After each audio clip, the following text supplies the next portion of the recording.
mga boss, good morning, good morning. Bali, andito tayo ngayon kay Princess Altiaging Farm sa Chaong, Quezon. Yan po yung farm niya. Yan. Bali, pangalawang araw na natin mga boss dahil kahapon at sa kanong isang araw ay sinama tayo niya doon sa masterclass ni Attorney Ryan Abrenica. Medyo marami tayong natutunan doon sa masterclass ni Ryan Abrenica. Sa cooking masterclass. Yan. Mayroon tayong natutunan doon. Ay mahirap talaga pag mag-farm tayo na wala tayong alam sa pag-aalaga ng mga manok simula sa pasisyo, paitlog pasisyo hanggang paglaki. Ay marami tayong natutunan kaya dito tayo ngayon. Let's go, pakita natin yung mga manok ni Princess Altia mga boss, kung gaano ka-healthy. At saka ito, ang mga manok niya dito ay, lahat po dito ay mga Mount Banahaw bloodline. Kompleto po siya ng bloodline ng Mount Banahaw. Let's go, pakita natin sa kanyang mga boss ang mga manok niya. Boss, ito po yung mga materyales ni Princess Altia. Itong dalawang itim ay ito po ay super brown red. Yan po yung mga materyales na ginamit ni Princess Altia sa kanyang mga alaga. Ito din po. Yan po yung mga authentic na boss na mga authentic na mga inahin niya.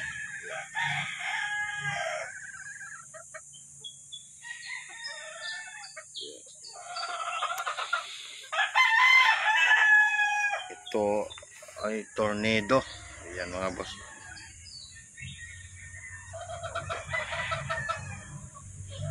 May itlog na pala doon. Tsaka ito.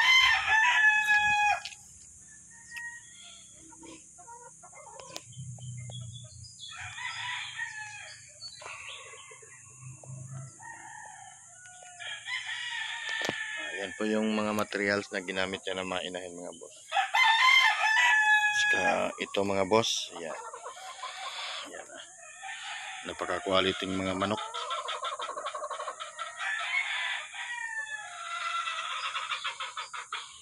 Ayan mga boss.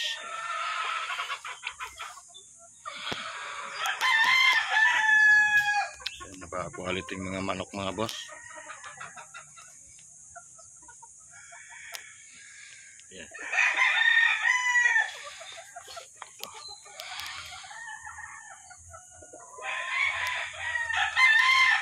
Napakagandang mga manok. Mount Banahaw. Bali ito po yung mga ginamit niya mga boss. Ito po ay mga materials niya. Ayan. Kita ko lang sa inyo mga boss. Gaano kaganda ang mga ginagamit niyang materials. Yan o.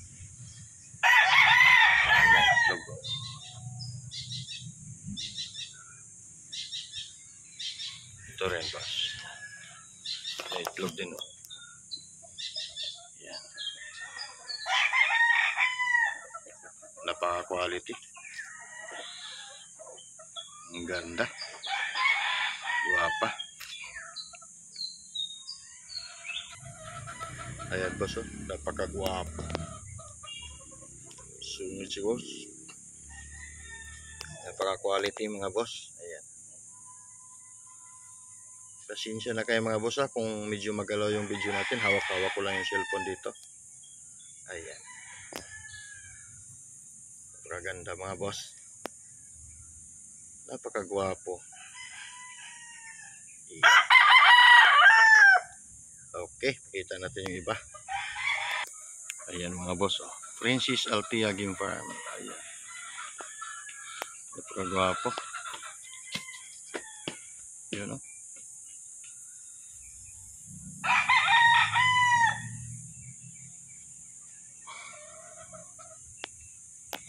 Ayan boss.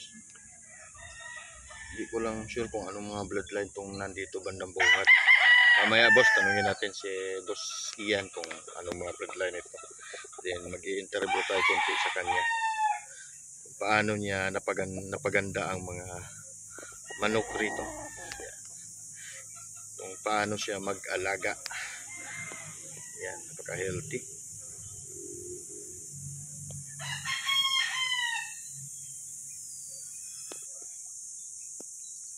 Ito alam ko tornado to eh. Alam ko tornado to. Napakagwapo. Napakagwapong tornado ah.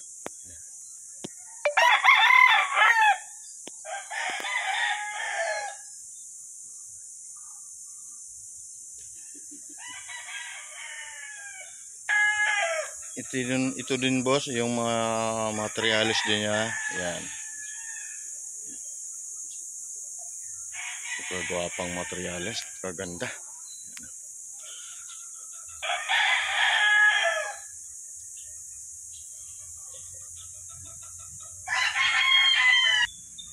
Yan, napakagwapa oh.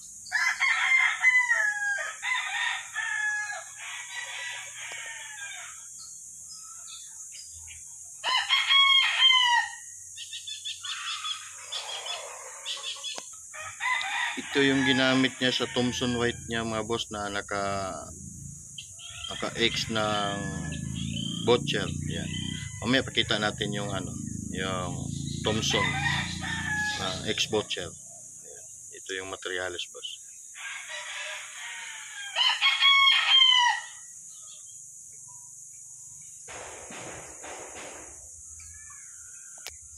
Yan po, may mga itlog na rin pala itong mga hens niya mga boss, yung mga original niya. Yan.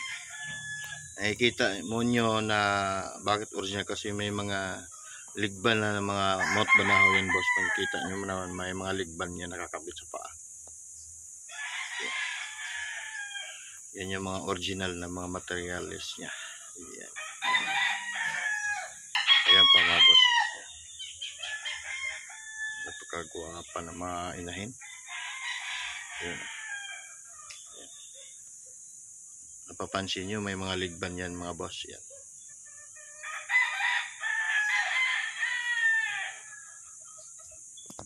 Ito din mga boss.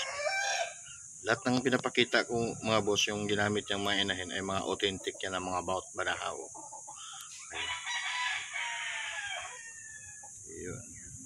Then yung mga anak nito boss, papakita ko kung gaano ka quality, gaano ka gwapo, gaano ka ganda. Ang mga anak nito, mamaya pakita natin.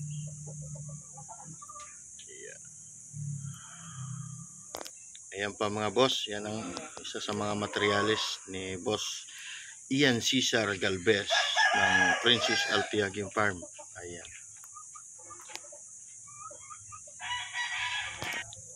Ayan mga boss. Yan, napakagwapa.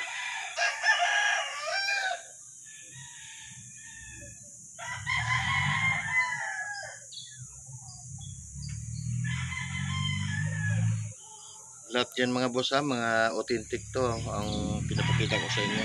Lahat yan may mga ligban yan.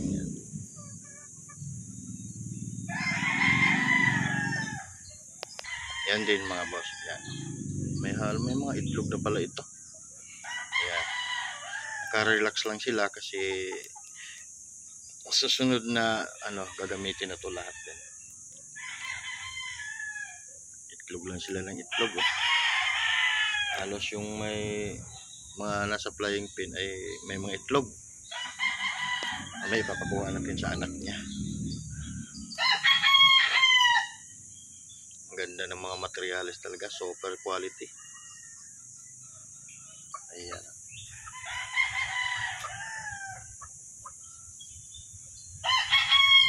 Guwapa. Guwapa kayo eh.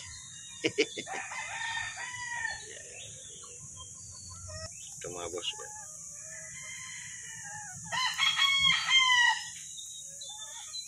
Ganda ang polet. Yan.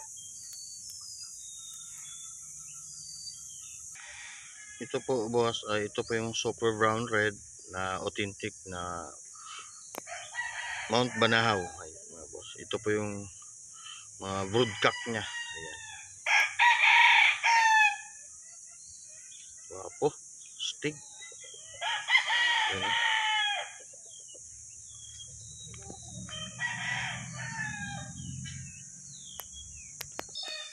Ito mga boss, ito yung gal niya. Ayan. Ito yung mga broodcock na gal. Yan. Authentic mga boss Ayan. Yung papakita ko sa inyo mga boss, ito yung mga broodcock niya na mga authentic na galing kay Don Ramon Monchero ng Mount Banahaw Game Farm. Ayan. Ito ay gal. Ayan.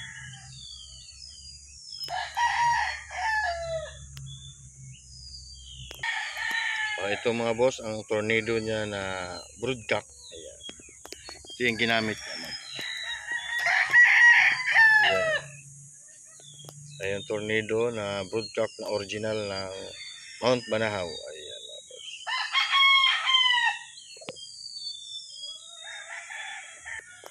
Ito mga boss, ito yung Perfection na Mount Banahaw din. Ayan, kung mapansin nyo may mga ligbanlat yan mga boss. Ayan, ito yung mga broodcock niya.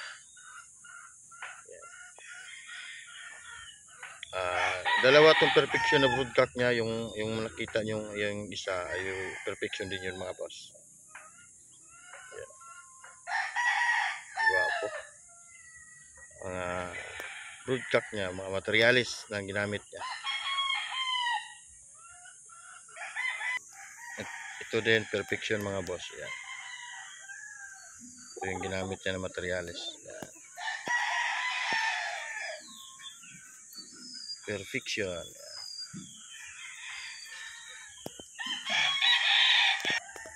Ito mga boss, ito po yung ginamit Albany. Meron na tong ginamit niya na to sa national niya. Yung nasa mga national niya nandoon. Ayan. Ito ay Albany mga boss. Ayan. Nakuha to ay alam ko galing Cebu. Doon niya binili to. Cebu. Yung Albany niya.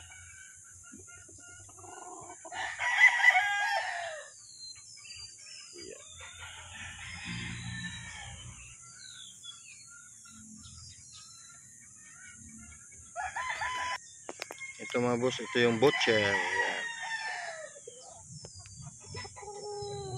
Ayan, butcher.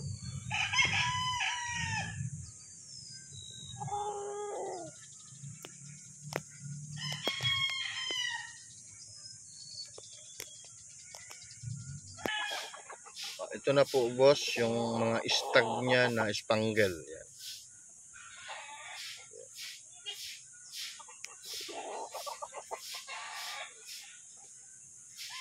Ayan po. Yan po yung mga spangle niya na stag. Mamaya tanungin natin si Boss Ian na kung anong bloodline to kasi hindi ko kabisado kung anong bloodline yung spangle niya rito. Ayan. Ito din yung kapatid ng spangle mga boss. Ayan.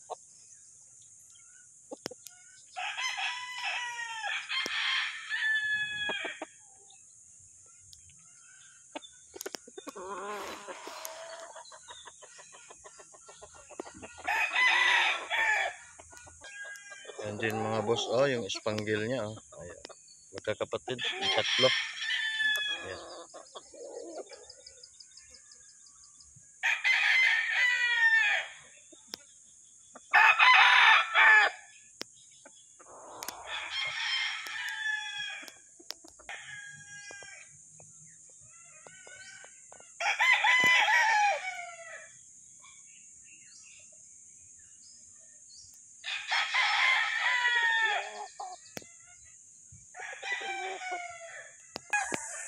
Ito po yung mga pulit mga boss yun. Yan. Yan po yung mga pulit ng mga anak ng mga original. Ayan. Ayan. Dami niyan mga boss. Yan. Yun. Ang gagwapa, ang kaganda.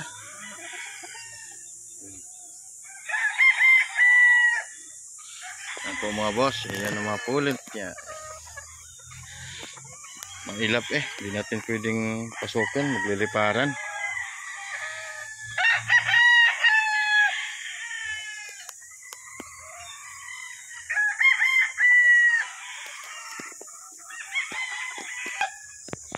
pa dito. Nasa ilalim ng mga boss. Dami oh. Ito yung mga pulot dyan.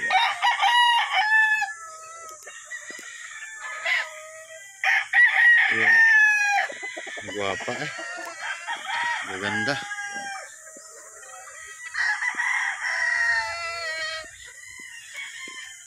Yung iba halos ito lahat ito boss eh, may mga nag-iitlog na to lahat.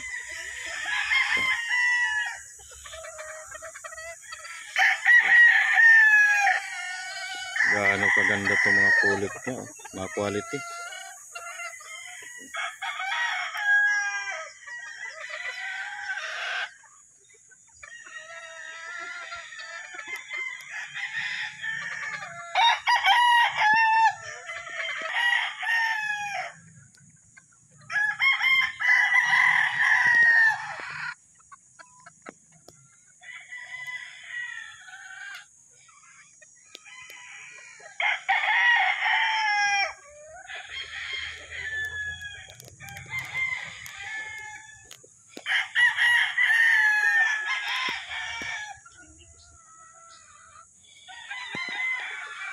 Ito mga boss, ay ito po yung national niya. Ayan.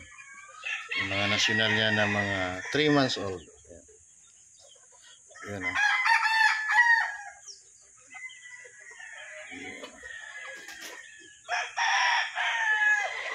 Dami niyan mga boss, pati dito sa labas meron pa. Ayan. Ito po yung bahay nila. Ayan. Yan pa sa labas mga boss. Kalat. Ayan. Dami nito mga boss. Ayan. Ito yung mga national. Ayan. Ayan, nagtatago. Ayan, nagtatago dito sa ilalim. Oh. Ayan, nagtatago dito. Ayan mga boss. Oh. Ayan. Dami niyan mga boss. Ayan, oh. Nagpupukan, nagtatago.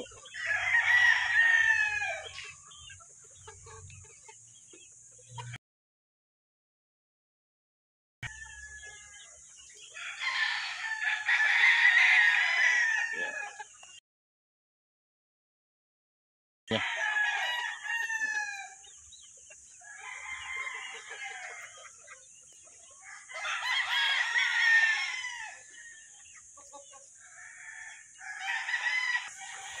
Ayan, nagtatago sila mga boss. Oh. Yung iba dito, nagtitilaok na pala. Ito, itong mga 3 months niya, mga national. Mapit na sila. Oh. Yan, kung gaano ka quality yan mga boss. Oh. Ayan, oh. Ayan. Guwapo. Ayan. Dami nila.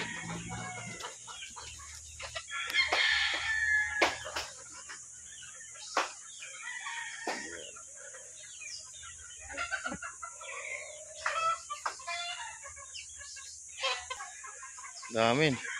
Nagulat. Ang dami nila mga boss. Yan.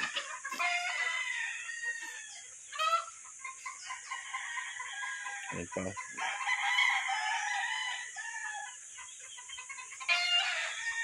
Yun. Itago kayo. Oh, kilaok na yung balita. Tatago na sila mga boss. Yan. Dami nila. Yan, linis time yung handler mga boss. Oh. Papalitan ng ipa. Ipa ng national. Ayan. Yun oh. Oh, papalitan yung mga litbon ba to? Ay, hindi naman to. Ay, hindi na sila pasok sa national, no? Oo, mga litbon na pala to. Ayan. Yung mga ipa nila, papalitan na naman panibago. Yan mga boss. Kung gaano kahirap mag-alaga ng sisiw. Yan mga boss. Oo. Kailangan healthy. Kailangan. Oo, yan. Tapos andyan si Boy Hingi. Yan, di ba mga boss? Yan. Gaano mag-alaga ng sisiw, kung paano paheltihin sila. Yan. Papalitan ng ipa to mga boss, mga bagong ipa. Yung may-ari ang bumili ng ipa. Yan. Papalitan to lahat. Yung mga alaga niya. Yan. Lilinisan to, pati kainan nila mga boss. Ayan, malinis na malinis yan. Tubigan nila yan. Yan sila ng painumin. Yun, oh. Ayan, mga kainan nila mga boss. Ayan. Ito yung mga boss, yung mga white Thompson na tinitraining sila. Ito yung isiseleksyon ni Francis Altia. Ito yung tinitraining niya gabi-gabi. 7 tong magkakapatid mga boss. Ayan. Yun, yun. Ayan. Ito. Yun.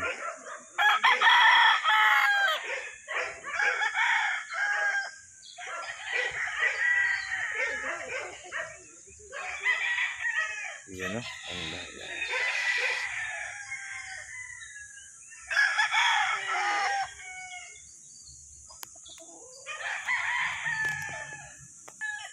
Yan mga boss, oh.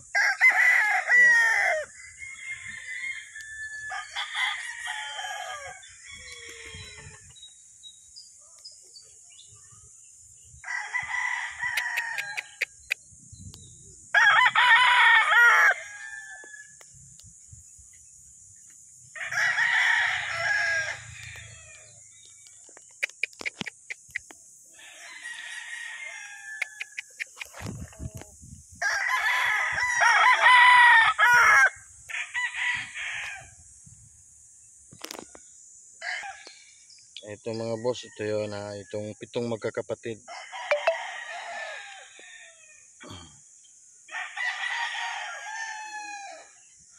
Ito yung tinitraining gabi-gabi. Sinasanay. Alam niyo na po yan boss, kung bakit sila sinasanay. Bali, pagpipilian pa silang 7. Yan.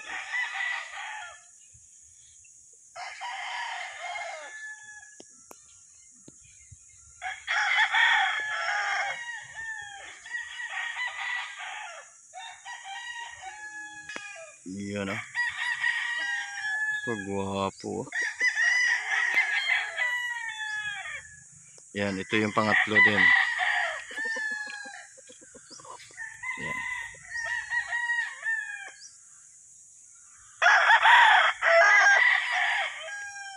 Ito yung pang-4 mga boss. Yan. Magkakapatid to mga boss. Yung may white leg at saka may yellow leg. So, magkakapatid to mga boss, yung 7 lalaki, 7 ito. White, Thompson white, over gal.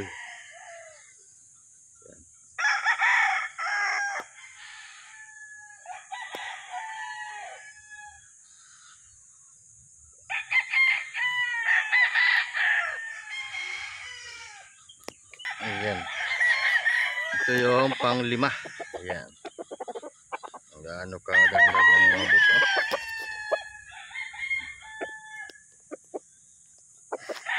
Not for sale to mga boss, ha. Viewing lang tayo. Kasi alam nyo na bakit namin to tinitrain tuwing gabi-gabi. Ito po ay kasama sa istagan. Ayan.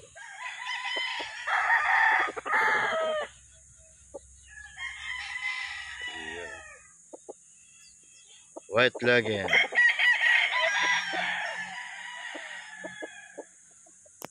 Ayan.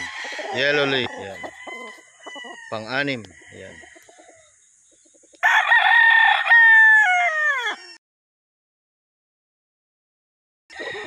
Medyo delay yung ano ko, cellphone.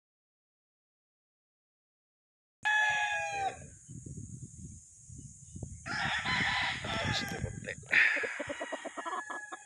Yun.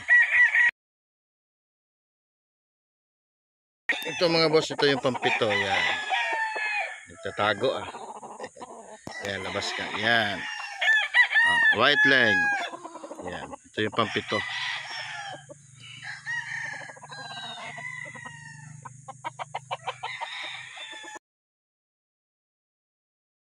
Sa not for sale.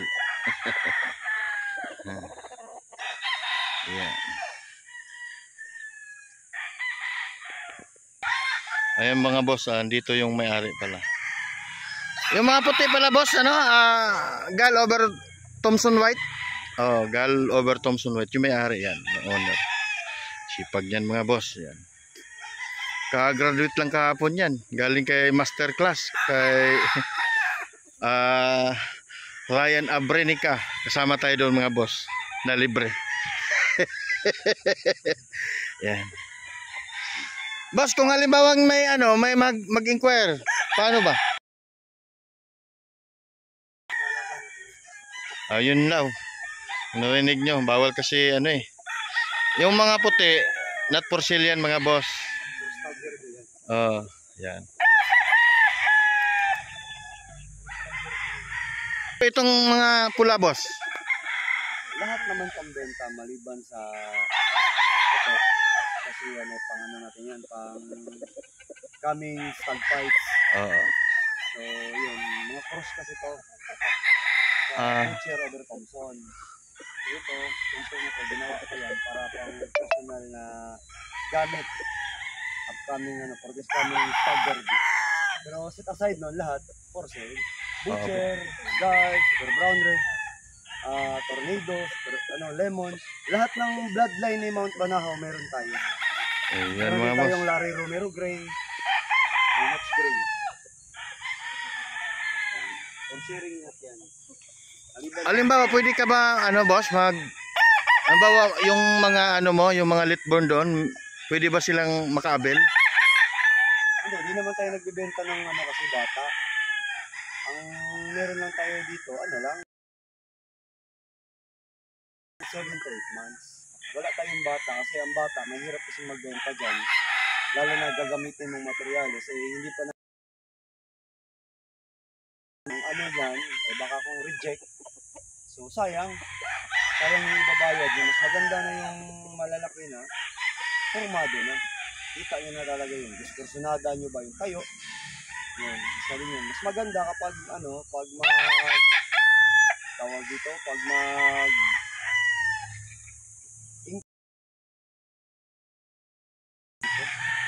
para mismo makita nyo yung manok, mahito nyo yung manok. So, mas maganda yung ganun. Kasi hindi naman tayo para-parehas ng porsyonada. Pero meron talagang mga chances talaga, o mga instances na yung buyer natin ay OFW. So, mangyayari, tayo yung pipili para sa kanila. Binibidyohan din naman natin. Pero iba pa rin yung mismo yung buyer o yung kliyente ang nandito na siya yung tawag dito, mamimili. Makikita niya talaga yung lakad ng manok, kultura ng manok, katawan ng manok. Ganun kasi dapat talaga.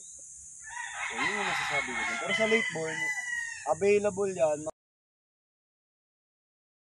November pataas. Kasi yung late born, pagdating ng October niyan, 7 months na yan. So, onwards, kasi yung breeding naman, matatapos. Kasi kalimitan naman talaga, ang breeding matatapos dito na sa mga bandang February. Kasi late born yung February, March, mga ganun. So, diretso yan. As long as kung mayroong available dito na walang may-ari, yun yung pwedeng ibigay natin sa ating mga kaibigan na gusto magkaroon ng mga Mount Banahaw lang. Authentic to ating dito, kompleto tayo ng material keram. Ayun mga boss, narinig nyo Yay! Ayan mga boss, yung may-ari, may hawak na kanyang manok. Pakita natin yung sample ng isang bloodline na F1 to. Anak to ng authentic na galing kay Ramon. So ito yung butcher bloodline. Ayan, napakagwapo mga boss Halimbawa kung may makagusto niyan boss, pwede bang on the spot bayaran ka o ano ba? Itong manok na to, kasi marami tayong kliyente, marami tayong buyers. Ito, bayad na to, kaya nakapabito dito. Bayad na itong mga, pero meron pa naman to. Ito mga bayad na to. Ang may-ari naman nito, OFW. Baga ako din yung pinapili niya. Tapos, pinakita ko sa kanya, maglakad, yun. Ang katawan, dinescribe ko sa kanya yung manok. So, ito, nakusunadahan niya. Pakita ko sa kanya ng dalawang manok. Tsaka ito din talaga kusunada ko. So, binigay ko sa kanya. Ang presyo naman nito ay, ang butcher, mahal talaga yung butcher dun kay Mount Banahaw, para lang sa nakakaalam. Ang butcher, 50,000 yung doon kay Don Ramon. Ang inahin doon, 20,000. So meaning to say, kung bibili ka ng trayo doon, talaga makakakuha ng trayo. Whereas kung kaibigan mo si Don Ramon, kapares ko, ako Chaong Quezon, napakalapit, 15 minutes away lang ako kay Don Ramon. Kaya ang dami kong nakuhang mga magagandang materyales sa kanya kasi through friendship. Tapos napakalapit ko din. Kaya yun yung advantage ko naman. Kaya nakakakuha ko ng mga materyales kay Don Ramon. Marami na ako nakuha sa kanya. Di lang siguro 10 trayo yung nakuha ko sa kanya. Kaya yung ano natin dito, palabas natin dito, makakasigurado ka na Mount Banahaw lines talaga siya. Kasi wala naman akong binibreed na iba. Maliban na lang sa mga puti, yun, talisay ko, mga bulik, mga pangulay ko dito sa farm. Maliban lang doon. Pero the rest, 90%, masasabi kong 90%, yung manok ko kay Don Ramon. Ito yung ano butcher. Kita rin natin yung iba para may idea sila sa mga sura. Ito naman yung isa kong hawak. Anong bloodline yan, boss? Super brown red. Yeah, super brown red.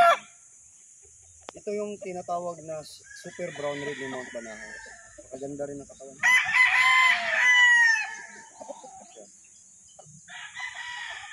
Halos kumpleto tayo lahat dito. May lemon, gold, tornado.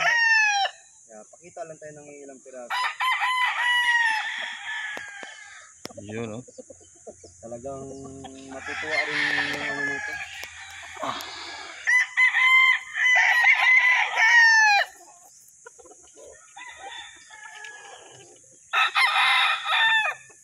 Sa likod mo naman, lemon yan. Ito mga boss ay lemon. Yan. Halos magkakamata na lang ito doon sa Mount Banahaw tong mga to. Pati yung abilidad, ganun din. Kasi sa kanya naman galing yung mga ano nito, mga magulang nito. Ito, ang tuwa pa nga ako, girit ng girit. Yun mga boss. Kita nyo. Guwapo. Yan. Oo. Yan naman, isang tornado hatch. Tornado hatch. Yan, oh. Kagwapo, eh. 7 early bird lang to eh. Yan sa pag-alaga lang talaga, boss, ano? Yan. Importante lang dyan sa manok, importante doon.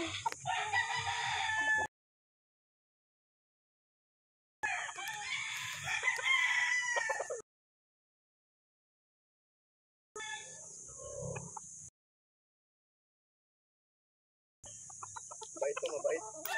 Dahil malalaman niyo naman yung manok na ano, masaya.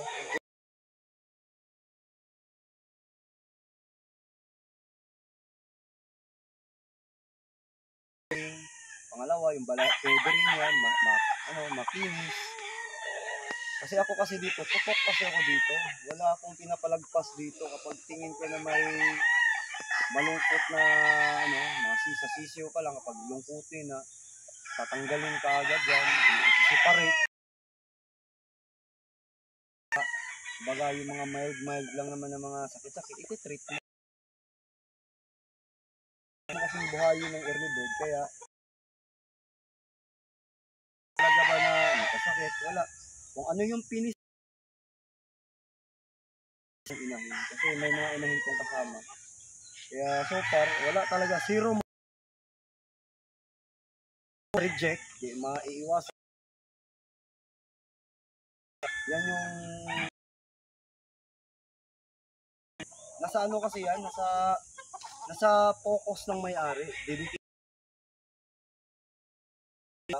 Kaya 24/7 kasama ko yung manok.